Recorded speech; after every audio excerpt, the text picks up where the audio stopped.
नमस्कार फ्रेंड्स, स्वागत है आपका हमारे YouTube channel home science BA पर। फ्रेंड्स, इस वीडियो में हम देखेंगे BA 4th सेमेस्टर का यूनिट नंबर 3। इसमें हमें देखना है डिज़ाइन के बारे में। डिज़ाइन कैसे होती है। डिज़ाइन के मुख्य 2 प्रकार होते हैं, एक संरचनात्मक होती है, एक सजावटी होती है। तो इसमें हम डिज़ाइन के बारे में पूरा डिस्कस करेंगे। सबसे पहले देखते हैं डिज़ाइन का अर्थ क्या होता है। सबसे पहले डिज़ाइन का अर्थ नमूना, विन्यास या आलेखन होता है। जो डिज़ाइन होता है, जो डिज़ाइन तरह तरह के डिज़ाइन हम देखते हैं, वो किससे बना होता है। वह रेखाओं, आकार, रंग तथा बनावट के व्यवस्थित रूप को ही डिज़ाइन कहा जाता है। आखिर डिज़ाइन में होता क्या है। रेखाएं होती हैं, आकार होता है, रंग तथा बनावट के व्यवस्थित रूप होते हैं, उसी को तो डिज़ाइन कहा जाता है। डिज़ाइन होने से वस्तुओं की सुंदरता बढ़ जाती है तथा आधुनिक समय में डिज़ाइन आलेखन या कला का महत्वपूर्ण अंग बन गया है। हम प्रतिदिन चित्रकला, हस्तकला, वास्तुकला, औद्योगिक कला आदि में विभिन्न प्रकार की वस्तुओं के नया डिज़ाइन देखते रहते हैं। और कला के समान नमूने के भी जैसे तत्व हैं और एक सामान्य आधारभूत सिद्धांत है, अर्थात कला के तत्व के बने सुंदर नमूने निर्माण में जैसे अनुपात हो गया, संतुलन हो गया, लय, अनुरूपता और बेल आदि कला के सिद्धांतों का उपयोग किया जाता है। तो कुल मिला के आपने ये समझा कि डिज़ाइन होता क्या है। डिज़ाइन में जो ये सारी तरीके मिले होते हैं, जो चीज़ें मिली होती हैं, रेखा हो गया, आकार हो गया, रंग हो गया, तो इसी को डिज़ाइन कहा जाता है। आगे हम देखेंगे डिज़ाइन या नमूने के 2 प्रकार होते हैं। कौन कौन से। सबसे पहले संरचनात्मक नमूने और दूसरा क्या है, सजावटी नमूने। डिज़ाइन का हिंदी शब्द होता है नमूना। इसमें हम संरचनात्मक नमूने देखते हैं। क्या होता है, जिसमें रेखा, आकार, बनावट और रंग का प्रयोग सौंदर्य उत्पत्ति की अपेक्षा वस्तु की बनावट या उपयोगिता की दृष्टि से अधिक हो, वह संरचनात्मक नमूना कहा जाता है। जैसे इसका मेन उद्देश्य क्या होता है कि जो उसकी सौंदर्य उत्पत्ति कर रही है, जितना उससे ज़्यादा उसकी उपयोगिता क्या होगी, उससे ज़्यादा उसकी ज़रूरत क्या है, जितना ज़्यादा वो देखने में अच्छा लग रहा है, उससे ज़्यादा उसकी क्या यूज है, क्या उपयोगिता है, उस पर ध्यान दिया जाता है। वो क्या कहा जाता है, संरचनात्मक नमूना कहा जाता है। गोल्डस्टीन ने इनमें परिभाषा भी दिया है। वे डिज़ाइन जो आकार, रूप, रंग व रेखाओं के माध्यम से बनते हैं, चाहे वो खुले स्थान से बनाए गए हों, या वो क्या कहलाते हैं, रचनात्मक डिज़ाइन कहलाते हैं। अब आगे हम देखेंगे सजावटी डिज़ाइन। सजावटी डिज़ाइन क्या होता है। सजावटी नमूना भी कला की दृष्टि से महत्वपूर्ण होता है। इसके द्वारा रचनात्मक नमूने के ऊपरी भाग को अधिक सुंदर बनाया जाता है। ऊपरी भाग का मतलब क्या हो गया, जो देखने में आकर्षक हो, देखने में अच्छा लगे, जिससे लोग आकर्षित हो, यह ऊपरी भाग ज़्यादा सुंदर बनाया जाता है। यह विचार सत्य है कि सुंदर वस्तु सबको आकर्षित करके आनंद की अनुभूति प्रदान करती है। सुंदर वस्तुएं सदैव व्यक्ति को आनंद प्राप्त करती है। A things of beauty is a joy for ever. सुंदर वस्तुओं को देखकर मनुष्य अपनी चिंताओं को भूल जाता है और हर एक व्यक्ति होता है जो सुंदर वस्तुओं को ही देखना पसंद करता है। तो इस तरीके से आपने समझा कि जो संरचनात्मक डिज़ाइन होती है उसमें सुंदरता से ज़्यादा उपयोगिता पर बल दिया जाता है, और जो सजावटी डिज़ाइन होती है उसके ऊपरी भाग या सजावट को ज़्यादा ध्यान दिया जाता है। इसमें हम थोड़ा सा सजावटी नमूनों के प्रकार देखेंगे कि जो सजावटी नमूना होता है उसका कौन कौन सा प्रकार होता है। सबसे पहले प्राकृतिक नमूना। प्राकृतिक यह हो गया जो प्रकृति के द्वारा प्राप्त होता है, जैसे पहाड़, नदी, बादल, पक्षी इत्यादि से यथार्थ दृश्य को इस नमूने में चित्रित किया जाता है। और ये सब कैसे हो गए, ये सब प्राकृतिक हो गए। उसके बाद है ज्यामितीय नमूना। इसमें जैसे वस्त्र हो गए, कालीन तथा इमारतों आदि में ज्यामिति से बहुत सुंदर नमूने डिजाइन दिखाई पड़ते हैं। इसमें नक्काशी आदि के काम में भी इसका प्रयोग किया जाता है। उसके बाद तीसरा देखते हैं रूढ़िवादी नमूने। इसमें क्या है, जैसे वस्त्रों की छपाई अथवा कालीन की बुनाई आदि में जैसे फूल पत्तियां हो गई, स्त्री पुरुष, पक्षियों तथा जानवरों के सरल किए हुए रूढ़िवादी एवं स्टेंसिल से बने लोक कला के चित्र प्रदर्शित किए जाते हैं। उसके बाद है अमूर्त नमूने। इस नमूने के अंतर्गत परिचित आकृतियों का प्रायः अभाव पाया जाता है, जो देखने में आसानी से हम समझ सकें कि किस चीज़ का चित्र बनाया हुआ है, उसका अभाव पाया जाता है। तथा इसमें कुछ ऐसे चित्र बनाए जाते हैं जो हमें देखने में समझ में ही नहीं आता है, जैसे इसमें रेखा, बिंदु आदि का प्रयोग होता है, किंतु उससे बनी हुई कलाकृतियों के जनसाधारण को समझने में कठिनाई होती है कि इसमें बनाया क्या गया है। तो इस तरीके से सजावटी नमूने 4 प्रकार के होते हैं। आगे देखते हैं, सजावटी नमूनों को करते समय कुछ बातों का ध्यान रखना चाहिए, जैसे सजावट के प्रयोग में बदलाव करना चाहिए, सजावट रचनात्मक बिंदुओं के पास ही करनी चाहिए, डिजाइन की सादगी को अधिक प्रभावशाली बनाने के लिए काफ़ी पृष्ठभूमि छोड़नी चाहिए, सजावट या धरातलीय नमूना ऐसा हो जिसमें समस्त धरातल को आसानी से ढक ले, पृष्ठभूमि के रूप का सावधानीपूर्वक अध्ययन कर लेना चाहिए जिससे सजावट के नमूने सुंदर लगें, सजावट सामग्री जिस काम के लिए बनाई गई है वह उसके लिए उपयुक्त होना चाहिए। उसके बाद हम देखते हैं सजावटी डिजाइन करते समय ध्यान रखने योग्य बातें। जैसे अगर हम सजावटी डिजाइन कर रहे हैं तो कुछ बातों का हमें ध्यान रखना चाहिए ताकि वह देखने में आकर्षक लगे, नहीं तो हमारे करने का कोई मतलब ही नहीं होगा। जैसे फर्नीचर की डिजाइन में दोनों प्रकार की डिजाइनों का प्रयोग करना चाहिए। यदि फर्नीचर से आप किस उद्देश्य से बना रहे हैं वह लाभदायक व आरामदायक होना चाहिए। अतः फर्नीचर की अपनी सुंदरता के सजावटी की अपेक्षा जो रचनात्मक डिजाइन होती है वह अधिक महत्वपूर्ण व आवश्यक होती है। तो हम देखेंगे इसमें किन किन बातों को हमें ध्यान में रखना चाहिए। जैसे सजावट की सीमाबद्धता, हमें एक सजावट एक सीमा तक, एक लिमिट तक करनी चाहिए, क्योंकि जैसा हमने कहा कि बहुत ज़्यादा सजावट कर देने से भी वह भद्दा लगने लगता है। कोई कमरा है उसका हम हद से ज़्यादा डेकोरेट कर देंगे तो वह देखने में क्या हो जाएगा, देखने में भी भद्दता लगने लगेगा। दूसरा है ढांचे के अनुसार बनावट, जिस हिसाब से हमारा स्ट्रक्चर है उसी हिसाब से हमें सजावट करनी चाहिए। जैसे कोई व्यक्ति काला है, उदाहरण दिया गया, जैसे कोई काला व्यक्ति है, अगर वह चटक रंग का कपड़ा पहन लेगा तो वो और ही ज़्यादा देखने में भद्दा लगेगा, और वो कोई गोरा व्यक्ति है तो वो काला गहरा रंग का कपड़ा पहनेगा तो उसके ऊपर अच्छा लगेगा, क्योंकि वो एकदम विपरीत हो गया। तो इस तरीके से बनावट के हिसाब से करना चाहिए। उसके बाद हम देखते हैं पृष्ठभूमि के अनुसार सजावट करना। जैसे वस्तु की पृष्ठभूमि को देखकर ही सजावट करनी चाहिए, इससे डिजाइन की सुंदरता बढ़ जाती है। जैसे हल्के रंग के वस्तुओं पर गहरे रंग की कढ़ाई, छपाई या चित्रकारी व गहरे रंग की वस्तु पर हल्के रंग की कढ़ाई, छपाई, चित्रकारी करने से वस्तु की सौंदर्यता बढ़ जाती है। अगला है सजावट में पुनरावृत्ति अनुचित है। सजावट में कोई एक चीज़ दोबारा करने से वो अच्छा नहीं लगता। किसी सुंदर वस्तु को पुनः सजाने से उसकी मौलिकता व सुंदरता नष्ट हो जाती है।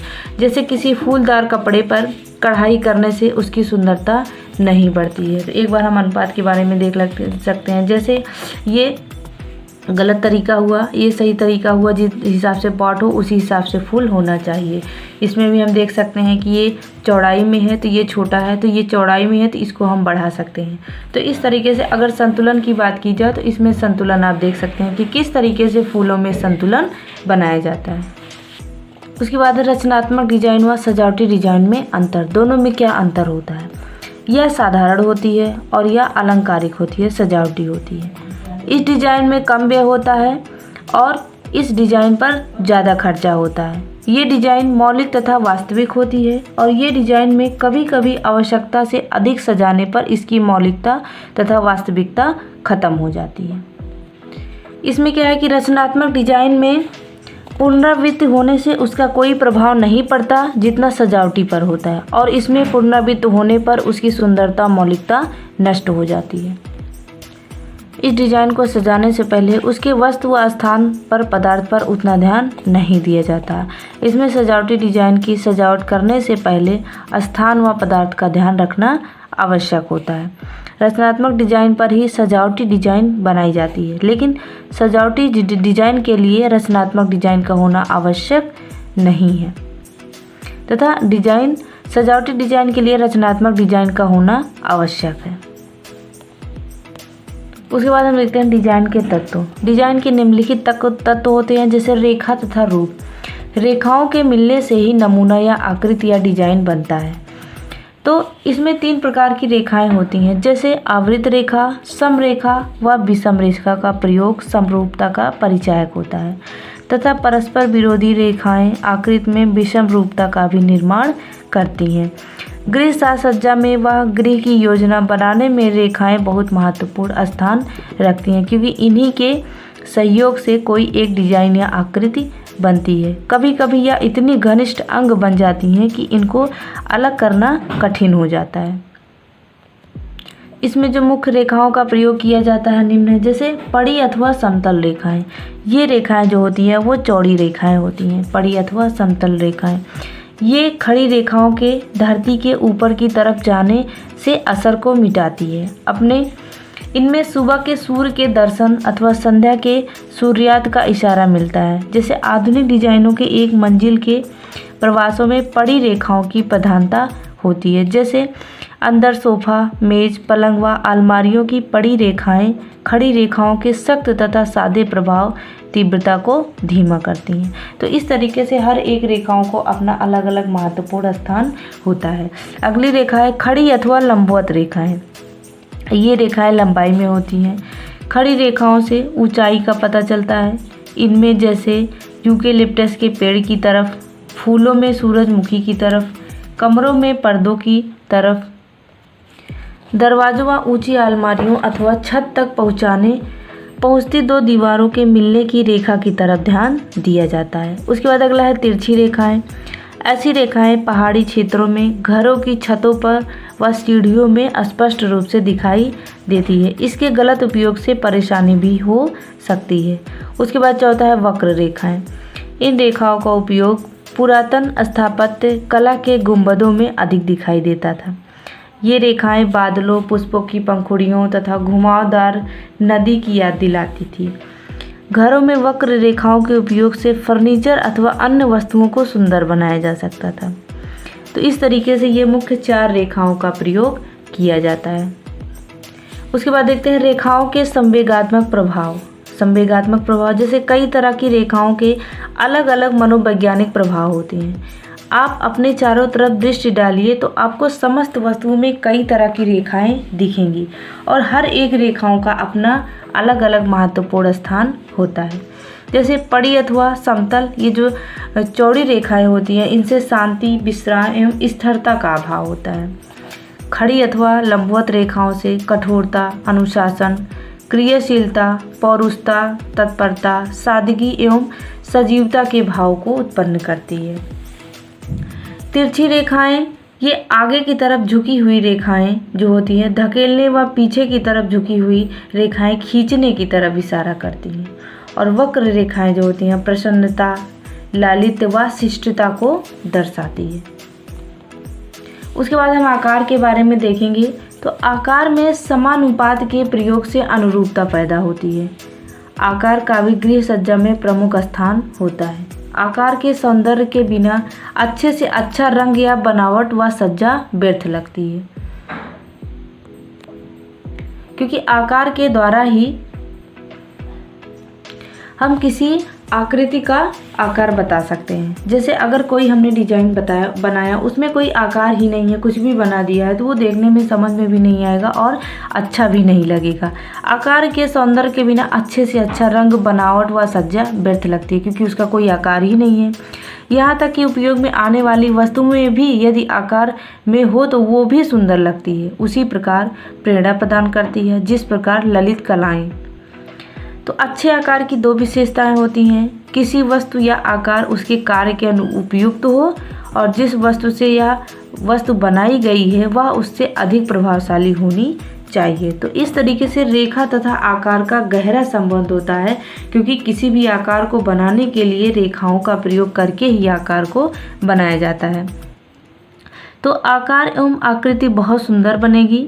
पड़ी एवं खड़ी रेखाओं से वर्गाकार एवं आयताकार बनते हैं। पड़ी एवं खड़ी रेखाएं तिरछी त्रिकोणाकार बनती है। तो इस तरीके से आपने आकार के बारे में देखा कि बिना आकार के कोई भी डिजाइन बनाना संभव नहीं होता है। उसके बाद आकार के प्रकार देखते हैं। आकार के मुख्य 4 प्रकार होते हैं। वर्ग के चारों भाग समान होते हैं। आयताकार, इसके 2 लंबवत व 2 समतल रेखाएं समान होती हैं। त्रिभुजाकार, इसमें एक भाग समतल तथा दो भाग की रेखाएं तिरछी होती हैं। उसके बाद है वृत्ताकार, इसका आकार गोल होता है। तो मुख्य जो आकार होता है वो यही 4 प्रकार का होता है। उसके बाद है बनावट। बनावट क्या होता है? जैसे किसी वस्तु के बाहरी स्वरूप को ही बनावट कहा जाता है। जो हमें देखने में लगता है कि ये क्या है, तो ये बनावट होता है। जब किसी वस्तु को स्पर्श करने से जो संवेदना होती है उसे बनावट कहते हैं। अनुभव में वृद्धि होने पर मात्र देखकर बिना स्पर्श किए भी बनावट का अनुभव किया जा सकता है। जैसे छू कर भी बता सकते हैं कि ये क्या चीज़ है। किसी वस्तु की रचना या शैली की चमक से भी बनावट का बोध किया जा सकता है। तो जब गृह की साज सज्जा के लिए फर्नीचर इत्यादि का चुनाव किया जाता है तो फर्नीचर की लकड़ी में बनावट की अनुरूपता का ध्यान अवश्य रखना चाहिए। इसी प्रकार ऊंची दीवारों पर समतल आकार व चित्र पर चौड़ी दीवार पर लंबे आकार के चित्र लगाने से बनावट में अनुरूपता पैदा होती है। तो इस तरीके से डिजाइन में बनावट भी महत्वपूर्ण स्थान रखता है। उसके बाद अगला है रंग। रंग के बारे में देखते हैं। जैसे किसी वस्तु में रंगों की अनुरूपता से ही रंग संयोजन अधिक आकर्षक तथा आनंददायक प्रतीत होने लगता है। रंगों को पहचानना एक संवेगात्मक क्रिया होता है जो लगभग प्रत्येक व्यक्ति अनुभव करता है कि किस चीज़ के लिए कौन सा रंग उपयुक्त रहेगा, जबकि इसके अपेक्षा रेखाओं और आकार को पहचानना एक बौद्धिक क्रिया होती है जो सब लोगों में नहीं पाई जाती है। तो जो रंग होता है नॉर्मली वो सभी को इतना ज्ञान होता है कि कौन सा रंग कहाँ पे प्रयोग किया जाएगा तो वो आकर्षक लगेगा। उसके बाद है नमूना। प्रकाश तथा स्थान की भांति ही नमूना भी कमरे की सजावट के लिए आवश्यक तत्व है। जैसे नमूने से तात्पर्य कमरे के फर्श या दीवारों अथवा दूसरी वस्तुओं पर डिजाइन बनाने से है। नमूना नीरस कमरों की उदासीनता को खत्म करके उसमें एक खुशी का माहौल उत्पन्न कर देता है। जैसे नमूना की अगर बात करें तो धरातल की डिजाइन कमरे में रोचकता लाती है। जैसे कमरे के फर्श, दीवार, पर्दे अथवा कुर्सी व सोफे की गद्दियों, गिलाफों पर भी डिजाइन बनाए जा सकते हैं। नमूने 3 प्रकार के होते हैं। प्राकृतिक वस्तुओं जैसे फूल, पत्ती, पौधे आदि। रूढ़िवादी नमूने जिसमें किसी पहलू व भावात्मक दृश्य को प्रस्तुत किया गया हो, जैसे कृष्ण लीला। उसके बाद है ज्यामितीय नमूना। इसमें कोई जो डिजाइन हो वो कमरों के साथ सज्जा के आकर्षक को बढ़ा सके। तो इस तरीके से नमूना भी आवश्यक होता है। उसके बाद अगला है प्रकाश। प्रकाश की व्यवस्था तो हर जगह होनी चाहिए क्योंकि बिना प्रकाश के हम कोई भी सामान या कोई भी वस्तु देख नहीं सकते हैं। घर की साज सज्जा में प्रकाश का बहुत महत्व होता है।